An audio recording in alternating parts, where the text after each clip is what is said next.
Falcon shocks for the Ford Super Duty F-250 were designed and manufactured to give you the highest driving quality, whether you're pushing the limits of your towing capacity, cruising off-road trails, or simply driving to work. Having the right shocks under your truck can make all the difference. The Falcon e-tow haul shock system for the Ford Super Duty F-250 provides superior vehicle handling and control. The e-tow haul function gives the ease of alternating between soft and firm via an in-cab switch.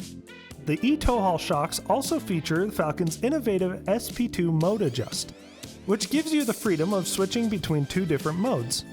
When used in combination with the e-tow haul in-cab switch, SP2 widens your overall adjustability. Installing the Falcon e-tow haul shocks on the Super Duty is a very straightforward process. Raise the truck off the ground. You don't need to remove the tires, but we are doing so the camera can see what is going on. Support the front axle and remove the factory shocks.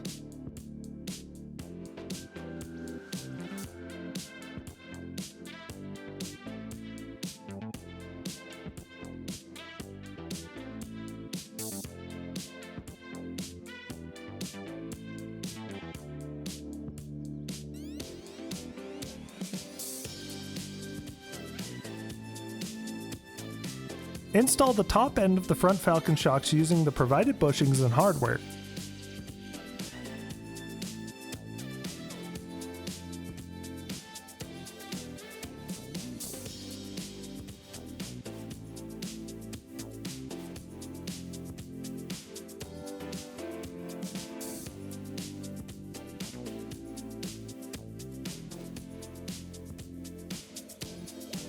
With the shaft fully extended, rotate the shaft either clockwise or counterclockwise to set the shock's mode. We recommend rotating a full 360 degrees to ensure the shock is in the correct mode. Once the mode is set, compress the shock and install the lower eyelet, reusing the factory hardware.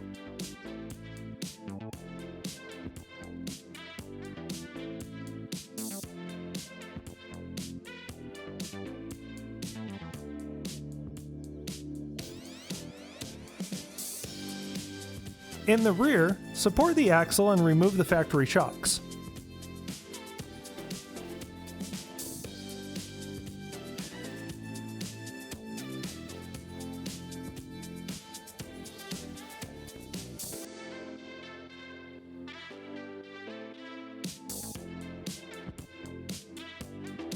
On the driver's side, disconnect the wire harness from the frame .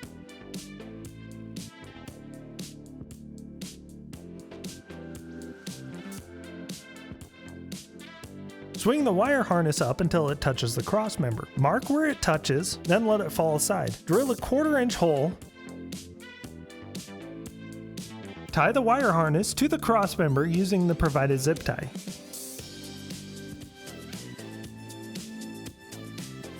Lubricate the upper eyelet on the rear Falcon shock and slide it onto the post mount. The piggyback reservoir on the driver's side points towards the rear of the truck. Reuse the factory hardware. Rotate the shaft and set the shock into the same mode as the front shocks. You should always have all 4 shocks in the same mode. The Falcon logo on the roost guard faces the front.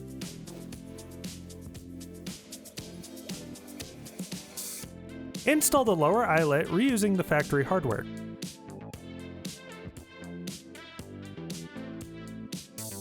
Install the passenger side shock with the reservoir pointing towards the front.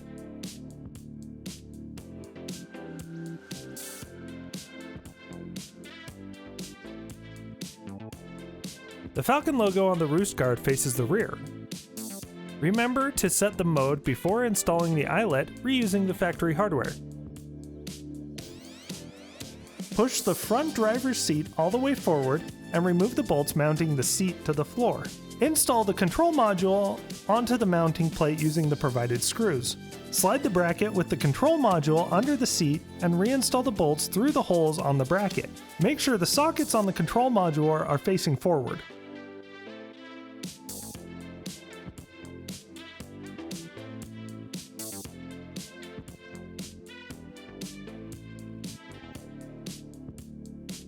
With the door open on the front driver's side, remove the scuff plate. Lift up the carpet, take the ends of both wire harnesses labeled power and shocks, send those under the carpet to the control module.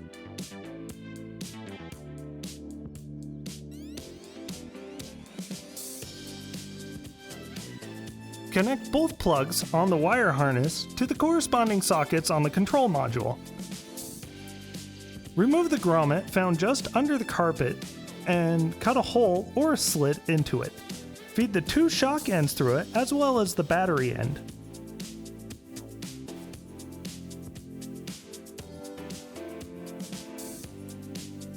Feed all those through the hole under the carpet and replace the grommet.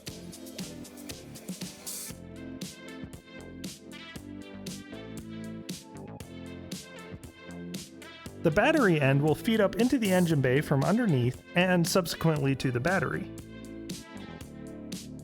Remove the small bolts on the battery and place the connectors onto the studs, and then replace the bolts. Tie off any excess wire.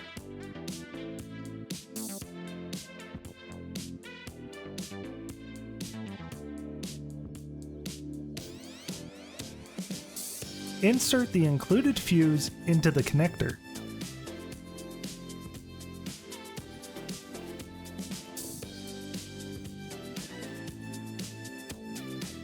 Run the wire to the rear shocks. Follow the truck's wire harness back along the frame.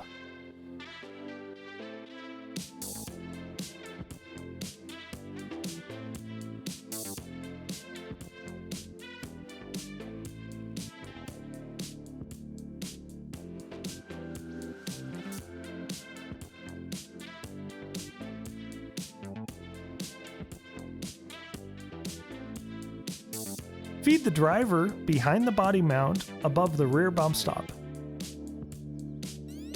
Send the passenger side over the gas tank. Avoid placing it in a spot where it could get pinched or get caught on the driveline or any other moving part.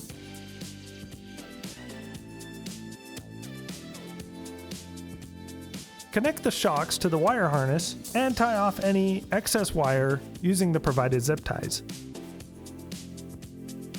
In the cab, there should still be a wire labeled switch and a switch labeled key on power.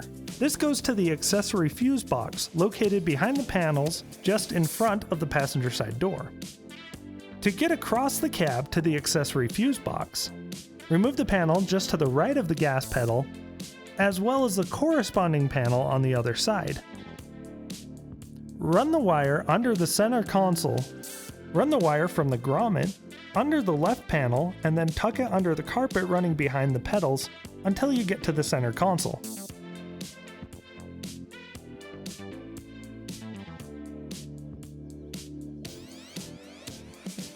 Connect a wire to something like a flattened wire hanger and feed the wire under the center console. Take the wire all the way to the accessory fuse box, tucking it under the panel and or carpet along the way. Remove the 20 amp fuse in slot 37. This slot is designated as an auxiliary slot. Use the provided fuse tap and attach it to the fuse.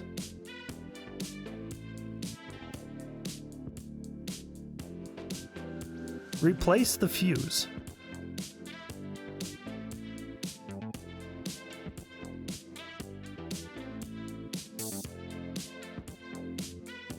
Connect the wire to the fuse tap.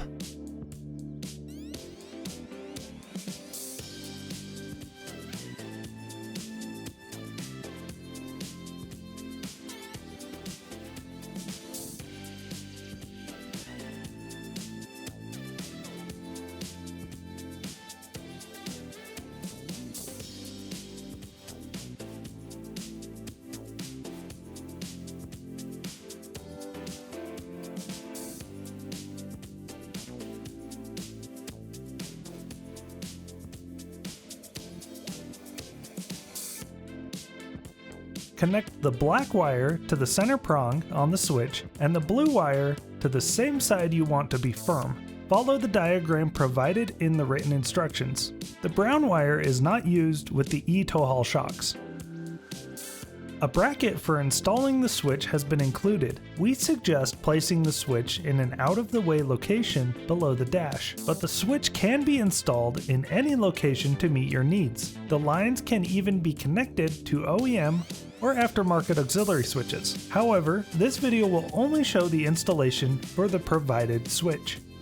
The way the electronics on these shocks work goes a little bit against what you would expect. Soft is on and firm is off. The reason for this is so that if for some reason the power is cut, then the shock's firmness can still be adjusted via the red knob on the shock itself.